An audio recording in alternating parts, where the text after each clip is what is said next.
आदेश जय सेवा। मैं आपका पुनः स्वागत करता हूँ मर्सीफुल ब्लेसिंग्स ऑफ देवी में।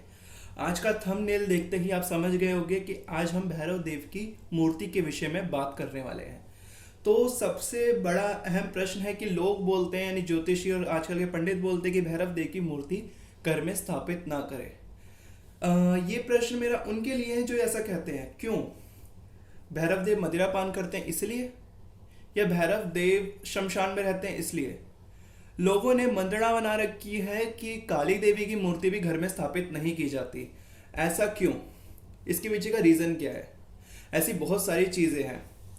तो सबसे पहले बात करते हैं कि भैरव देव की मूर्ति को स्थापित करना चाहिए क्यों। जो इंसान देवी उपासक है उसके जीवन में भैरव का बहुत इंपॉर्टेंट रोल होता है, इसीलिए भैरव देव की पूजा भी उसके जीवन में अत्यधिक आवश्यक है।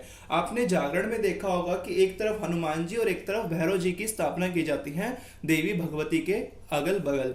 तो दोनों तरफ भैरव और हनुमान होते हैं। तो उस वक्त क्या भैरव जी की पूजा नहीं होती?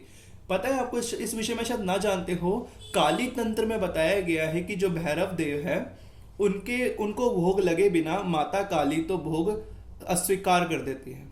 काली क्या, देवी दुर्गा भी भोग अस्वीकार कर देती हैं। भैरव बलि दी जाती है चंडी यज्ञ में। चंडी यज्ञ आप समझते हैं, जो वैदिक ब्राह्मण कराते हैं, उसके अंदर भैरव बलि का भी विधान है। क्षेत्रपाल कौन है? क्षेत्रपाल कौन है? क्षेत्रपाल भी भैरव ही है। भैरव का टॉपिक बहुत लंबा है। वैसे ही भैरव के बहुत सारे रूप है, बहुत सारे। क्रोध भैरव, उच्चंड भैरव, तांडव भैरव, बहुत सारे रूप है, बहुत सारे। शायद जिनके नाम आप जानते हो और जिनके नाम शायद मैं भी ना जानता हूँ। 52 भैरव बहुत इंपॉर्टेंट बताए गए हैं इनके अंदर। उन 52 भैरव में भी अष्टमहाभैरव प्रधान है। अष्टमहाभैरव में भी 3 भैरव प्रधान है, जिनमें से काल भैरव और बटुक भैरव का आपने नाम सुना होगा। ऐसे ही भैरव देव की पूजा भी है। पूजा भी बहुत अलग प्रकार से की जाती है। कई लोगों के तो कुल देवता भी भैरव ही बताए गए हैं।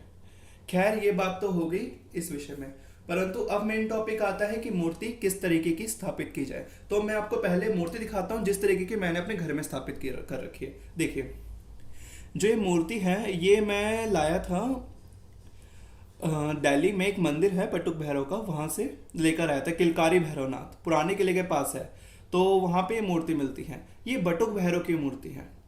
काल भैरव बहुत ज्यादा उग्र है, बहुत ज्यादा, तो उनकी मूर्ति स्थापित नहीं की जाती। इस मूर्ति की खासियत क्या है उसके बारे में बताता हूँ कि इस मूर्ति को स्थापित कैसे किया जा सकता है और कैसे इनकी पूजा विधान है। सर्वप्रथम जो ये मूर्ति है इसे स्त्रियां कभी स्पर्श ना करें। जो स्त्री है वो इन मूर्तियों का कभी भी स्पर्श ना करे। जो भैरव देव की मूर्तियों से एक निश्चित दूरी बना के रखे।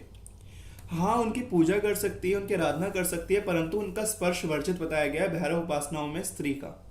इसके अलावा जो भैरव देव की मूर्ति है आप देख रहे होंगे, इनके हाथ में यह दंड है। कहते हैं जो बुरे कर्म करता है, जिनके कर्म बुरे हैं, जो पाप इत्यादि में लगा रहता है, उन्हें भैरव देव दंड देते हैं अपने इस दंड से। उसके अलावा ये श्वान है। श्वान संस्कृत में जैसे कुत्ते को संस्कृत में श्वान कहा जाता है।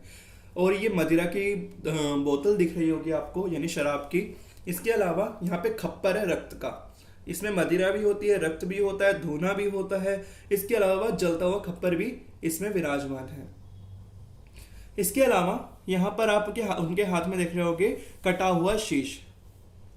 भैरव देव भी देवी काली ही की तरह ही है, काली के पुत्र बताए जाते हैं, इसलिए भैरव देव का स्वरूप काफी हद तक काली से जुड़ता होगा। इसके अलावा आप देख रहे होंगे इनके वस्त्रों में कोई वस्त्र नहीं है, ज्यादातर दिगंबर होते हैं। इसके अलावा इनके यहाँ पर एक कटी भाग में आपको एक वस्त्र दिख रहा होगा, जिसे हम लंगोट या फिर कुछ अलग प्रकार के वस्त्र बताते हैं। जैसे छोटी धोती है, वह हनुमान जी का चोला तरीके का बताया जाता है। इसके अलावा भैरव जी के गले में सर्प होते हैं, नींबुओं की माला होती है, मुंड माला होती है। इसके अलावा एक जंजीर कहा जाती है। देखो, आप देख पा रहे हो, ये जो कमर पे आपने कंधे पे लगी हुई है।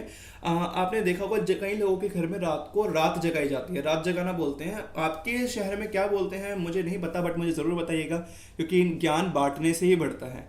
तो ये जंजीर है। जब इसे कहते हैं कि जब सवारी आती है भैरव जी की जिन लोगों पर, वो इसे पकड़कर अपने ऊपर मारते हैं। इसके अलावा भी इसका भैरव पूजा में बहुत बड़ा विधान बताया गया है। इनके अलावा भैरव जी का एक लोहे का त्रिशूल होता है जो इनके साथ विराजमान रहना चाहिए।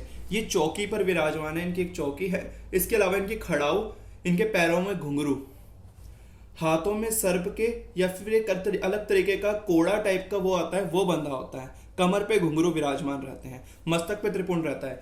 भैरव देव की पूजा में एक चीज है, इन्हें हफ्ते में सिर्फ एक बार या महीने में एक बार नहलाया जाता है। और इनको रगड़ना बिल्कुल पसंद नहीं है, इन्हें स्पर्श बर्दाश्त नहीं है। जो इनकी पूजा करता है उसके अलावा ये किसी और का स्पर्श बर्दाश्त नहीं करते, ये चीज बिल्कुल याद रखिएगा। इसके अलावा जब इनको स्नान इत्यादि कराया जाता है तो इनकी तेल से मालिश की जाती है, यानी इनके बॉडी पर तेल लगाया जाता है, जिससे इन्हें शांति मिलती है, अथवा इनके पूजा विधान में इनकी ये स्पेशल चीज़ है जिससे इन्हें प्रसन्नता मिलती है। तो ज़्यादातर मैं इनके बॉडी पे लगाता हूँ, पर सर पे ज़्यादातर मैं लगाता रहता हूँ, क्योंकि मैंने तो इनको अपने भाई की तरह ही समझा है। वो तो अलग चीज़ है, रिश्ते तो अब भगवान से आप जो मर्जी बनाइए, वो तो हर रिश्ते में आपके साथ विराजमान रहते हैं। इसके अलावा भैरव जी को मदिरा का भोग अवश्य लगता है, सात्विक मदिरा भी है। आगे आप बने रहिएगा, आपको हम सात्विक मदिरा के विषय में बताएंगे कि जैसे जो लोग शराब भोग नहीं लगाना चाहते वो भगवान भैरव को क्या भोग लगाए। इसके अलावा एक और चीज़ है कि भैरव देव मांस खाते हैं, परंतु कई रूपों में मांस का त्याग भी कर देते हैं। तो इस चीज़ को भी हम कई जगह बदल देते हैं, जहाँ हम इन्हें जलेबी, रोट एक आता है आटे का, अगर आप कहेंगे तो हम आपको रोट बनाने की विधि भी दिखाएंगे कि रोट कैसे बनाते हैं। तो ये चीज़ होती है, इन्हें ये लगाया जाता है। इसके अलावा इनके पास घुंघरू, इनका डमरू, इनका त्रिशूल सदैव विराजमान रहना चाहिए। जब ये सोते हैं तो इनको हमेशा जब भी सुलाएं आप, यानी बिल्कुल लड्डू गोपाल जी की तरह ही सभी देवी देवताओं की सेवा होती थी पहले के समय में। परंतु आजकल वैष्णवों ने क्या किया है कि उन्होंने सिर्फ कृष्ण जी की पूजा को ही सामान्य कर दिया, बाकी को देवताओं की तरह रखने लग गए। नहीं, बिल्कुल भी नहीं, सभी देवी देवताओं की पूजा वैसे ही होती थी। तो जैसे भैरव देव है, इनके जैसे चरण है, जैसे ये पैर है, इन्हें पैरों को दबाते हुए, भैरव देव को जब सुलाना होता था तो पैरों को दबाते हुए सुलाया जाता था। कहते हैं जब तक पैर दबाते नहीं थे तो उन्हें नींद नहीं आती है। ये इनका एक और पूजा विधान में या फिर भैरव तंत्र रहस्य में सामने आती है चीज। तो भैरव देव को पैर दबाते हुए सुलाना चाहिए। कुत्तों का सदैव सम्मान करना चाहिए। जो श्वान होते हैं, भैरव देव के वाहन है श्वान, इनका सदैव सम्मान करना चाहिए। एवं कहते हैं कि भैरव देव की पूजा के बाद जो प्रसाद निकलता है उसे सबसे पहले श्वान को ही भोग लगाना चाहिए। एक ऐसी चीज भी सामने आती है। इसके अलावा भैरव देव को पुष्प में गुलाब पुष्प सबसे प्रिय है। इसके अलावा माजुमा और भूत का इत्र, ये दो इत्र आते हैं, माजुमा का और एक भूत का, ये दो इत्र भैरव देव को बहुत पसंद है। इसके अलावा भैरव देव को दो वस्त्र चढ़ते हैं, मतलब कि दो तरीके के। एक तो मैं आपको दिखाऊंगा अगली वीडियो में जो इनके वस्त्र कैसे पहनाए जाते हैं। दूसरी वीडियो में एक जो चोला होता है वो बनता है। आप कहेंगे तो एक और थर्ड पार्ट बन जाएगा जिसके अंदर मैं आपको चोला बनाता हूँ कि भैरव देव को चोला कैसे चढ़ाते हैं, चोला कैसे बनता है इनका। क्योंकि चोला झबला टाइप का होता था कि ये हाथ निकल जाते हैं, गर्दन निकल जाती है। बाकी एक जैसे हमने साईं बाबा का देखा होगा वैसा ही इनका भी झोला या चोला बनता है। तो ये इनके वस्त्रों में आ गया। मैंने इनके लिए एक चौकी ले रखी है, जैसे ये है, इसके ऊपर इन्हें ऐसे विराजमान रहते हैं हर समय, आप देख पा रहे होंगे। तो इस तरीके से ये विराजमान रहते हैं।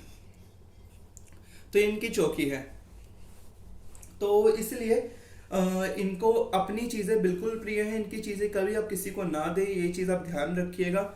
और छोटे बालकों को भोजन कराने से भैरव देव बहुत प्रसन्न होते हैं। बच्चों के खेलने से भैरव देव बहुत प्रसन्न होते हैं। इनका त्रिशूल आप समझ लीजिए, अगर आपने इनका लोहे का त्रिशूल घर में स्थापित कर लिया तो भूत प्रेत आपके घर में कभी आ नहीं सकते। परंतु उसकी विधि है, भैरव देव की पूजा विधि है। अगर आपको जाननी है तो मैं आपको वो जरूर बताऊंगा। आप मुझे कमेंट सेक्शन में बताएं, क्योंकि मुझे पर्सनल इंस्टाग्राम पे मैसेजेस आते हैं, क्योंकि इंस्टाग्राम पे इतने मैसेज आते हैं कि जिसकी वजह से मैं उन्हें रिप्लाई नहीं कर पाता। तो आप मुझे कमेंट सेक्शन में बताएं, जिससे मैं एक बार में सब पे नजर डाल दूं और मैं देख लूं कि हाँ आपको इस भैरव देव की पूजा विधि चाहिए कि कैसे करते हैं। इसके अलावा काली देवी की पूजा विधि भी हम शीघ्र ही करके दिखाएंगे, क्योंकि उसके भी काफी ज्यादा डिमांड है। एवं काली माता की भी पूजा विधि बहुत अलग है। जैसे लड्डू गोपाल जी की सेवा होती है, वैसे ही काली माता की भी सेवा होती है। तो भैरव देव की इस प्रकार की मूर्ति घर में स्थापित करनी चाहिए। अब सवाल उठता है कि ऐसी ही क्यों, दूसरी क्यों नहीं? क्यों? इसलिए क्योंकि जो भैरव देव का ये स्वरूप है बटुक भैरव है। बटुक भैरव बाकी भैरव से अत्यधिक सौम्य है, अत्यधिक। समझ लीजिए एक बालक है, बच्चे हैं। लेकिन हम दूसरी तरफ देखते तो बाकी भैरव, काल भैरव, चंड भैरव, रुरु भैरव, चंदा भैरव, ऐसे भैरव बहुत ज्यादा उग्र रूप में है, इनके वाहन अलग है, इनकी सेवा अलग है। इसलिए जो लोग नहीं जानते उनके लिए केवल ऐसे भैरव की सेवा पर्याप्त है। एक और चीज आपके लिए एक बहुत बेनिफिट है, जो लहसुन प्याज खाते हैं वो भी भैरव देव को, इन भैरव देव को भोग लगा सकते हैं, क्योंकि भैरव स्वरूप तामसिक है, इसीलिए इन्हें हर चीज स्वीकार्य है। तो इस तरीके की मूर्ति आप घर में स्थापित कर सकते हैं। आपको अगर कोई और जानकारी चाहिए भैरव देव से जुड़ी हुई तो हमें कमेंट्स में अवश्य बताएं। इसके अलावा जो भैरव देव की ये विग्रह है, इसके अगली वीडियो में हम इनके वस्त्र जैसे बांधने चाहिए, बंधे हुए वस्त्र, सिले हुए नहीं, बंधे हुए वस्त्र कैसे बांधने चाहिए वो दिखाता हूँ। आप इसका इंतजार कीजिएगा। ये वीडियो पसंद आई तो इसे लाइक, शेयर और कमेंट अवश्य कीजिएगा, क्योंकि इससे हमें मोटिवेट होते हैं कि आगे हम आपके आगे नई नई चीज़ें लेकर आएँ। आदेश, जय सेवा।